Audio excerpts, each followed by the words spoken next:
I loved watching all the Animal Planet shows, so I had my own little vet kit, and I would practice on the dogs and the cats that we had in the house. Hi there, can you introduce yourself to our viewers? Hi, I'm Alexis Marcotte. What was your life like growing up? I have a pretty big family, and I was very close with my mother and my grandparents. My grandmother always had a whole bunch of animals, as did I.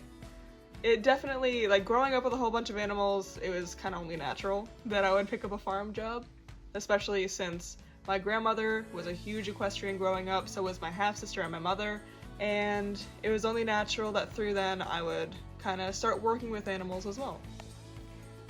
When did you start working your first farm job?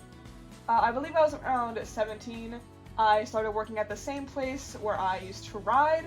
They were low on farm hands and other coworkers, so I was of age, so I gladly joined.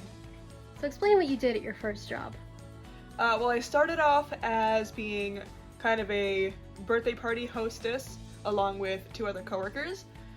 Slowly through there, they gave me the offer if they wanted to do the kids camp during the summer. I said yes, and I did that for four summers actually. Around the end of my 3rd year, that's when I started taking on a whole lot of responsibilities. So what problems did you face working there? Oh boy. So around the beginning, I didn't really see it because it was new, so I kind of overlooked problems. I noticed that, yes, the manager did have a breeding license, but I noticed with some of the animals, especially with the cats, one of the cats looked very malnourished as she was breeding that cat back to back to back, and me and a bunch of my other coworkers noticed that there was a decline in her health because she was so skinny, and we didn't really think that they were giving her time to recover.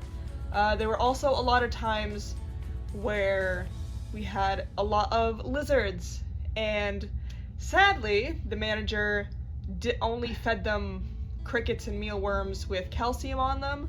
But thing is, with some of the lizards that she had, they were very sensitive and needed specific diets, and she did not want to meet those requirements. So how did the bad treatment of these animals make you feel? It pissed me off a lot. She only saw these animals as dollar signs, basically. Our manager was very narcissistic and did not take criticism well, and it really rubbed me along with all of my coworkers the wrong way. How do you think you want to carry these experiences with you in life and as well to your next job? I will definitely be more aware of kind of the work environment around me and try to do what I can to help in any way I can. Kind of because of this experience and other properties, I really want to get into criminal justice, especially because there were a couple times around my last job where there were a lot of big bad things happening. It was very disheartening that there couldn't have been much done. I want to get into criminal justice so I can kind of be a voice for these certain situations. I want to be able to at least fight for the right for our animals, because they don't have a voice, and we can be the only voice that they have. Either that be just a full-on job for it, or volunteer work. Thank you so much for talking with us today. I really No problem. appreciate it.